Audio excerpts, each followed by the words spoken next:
ശ്രീ കോടിയേരി ബാലകൃഷ്ണൻ നിങ്ങൾക്കെല്ലാവർക്കും അറിയാമല്ലോ, CPM-ൻ്റെ സമുന്നത നേതാവായിരുന്നു. അദ്ദേഹം പ്രതിപക്ഷ ഉപനേതാവായിരുന്നു, ആഭ്യന്തരമന്ത്രിയായിരുന്നു, CPM PB അംഗമായിരുന്നു, ഇങ്ങനെ ആഭ്യന്തരമന്ത്രിയുമായിരുന്നു. ഇങ്ങനെ വ്യത്യസ്ത നിലകളിൽ CPM-ൻ്റെ സൗമ്യ സാന്നിധ്യവും നിറപുഞ്ചിരിയുള്ള മുഖവുമായിരുന്ന ശ്രീ കോടിയേരി ബാലകൃഷ്ണനെ കേരളം മറന്നതാണോ CPM മറന്നതാണോ എന്ന ഒരു വലിയ ആശയക്കുഴപ്പം നിലനിൽക്കുന്നുണ്ട്.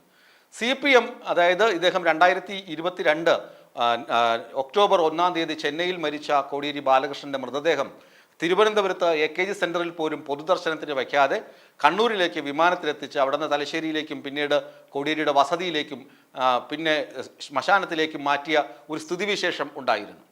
അർഹിക്കുന്ന പ്രാധാന്യം കോടിയേരി ബാലകൃഷ്ണന് അന്തിമോപചാരമായി നൽകിയില്ല പാർട്ടി എന്ന പരാതിയും പരിഭവവും കുടുംബക്കാർക്കും അതുപോലെ തന്നെ പാർട്ടി അണികൾക്കും ഉണ്ടായിരുന്നു.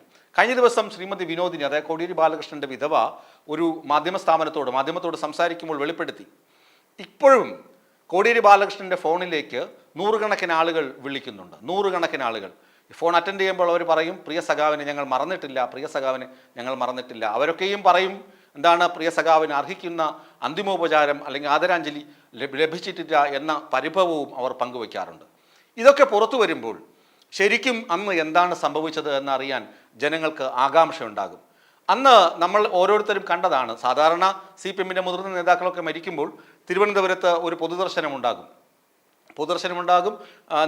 അദ്ദേഹം നാട്ടിലേക്ക് ഒരു വിലാപയാത്രയുണ്ടാകും. അതൊക്കെ സ്വാഭാവികമാണ്.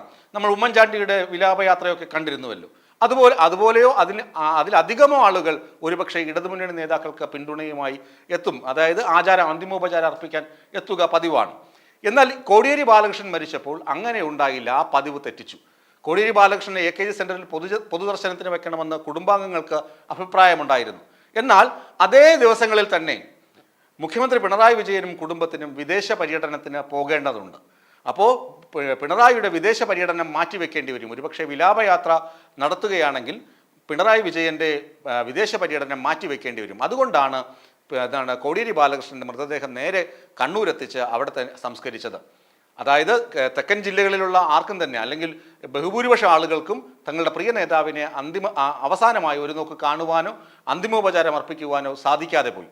ഇത് വലിയ വിഷമമായി നിൽക്കുന്നുണ്ട്. ഇപ്പോൾ ഒക്ടോബർ 1 അദ്ദേഹത്തിൻ്റെ 2ാം ചരമവാർഷികമാണ്. ആ ദിവസം ഇങ്ങ് അടുത്തു വരുമ്പോൾ വീണ്ടും ഓർമ്മിക്കുമ്പോൾ, കോടിയേരി ബാലകൃഷ്ണനെ ഓർമ്മിക്കുമ്പോൾ പാർട്ടി അദ്ദേഹത്തെ അവഗണിച്ചു. അവസാന നാളുകളിൽ അല്ലെങ്കിൽ മരണശേഷം പാർട്ടി അദ്ദേഹത്തിന് ഉചിതമായ യാത്രയപ്പല്ല നൽകിയത് എന്ന് കൃത്യമായി ബോധ്യപ്പെടും. അത് ക്രമേണയെങ്കിലും വീട്ടുകാരും അത് പറയും. അതുപോലെ തന്നെ അണികൾ പറയുന്നുണ്ട്, അണികളുടെ ഉള്ളിൽ അത് ഉണ്ട് എന്നതാണ് വാസ്തവം. ഈ വീഡിയോ നിങ്ങൾക്ക് ഇഷ്ടമായാൽ ലൈക്ക് ചെയ്യുക. കൂടുതൽ വീഡിയോകൾക്കായി യോഗനാഥം ന്യൂസ് ചാനൽ സബ്സ്ക്രൈബ് ചെയ്യുക.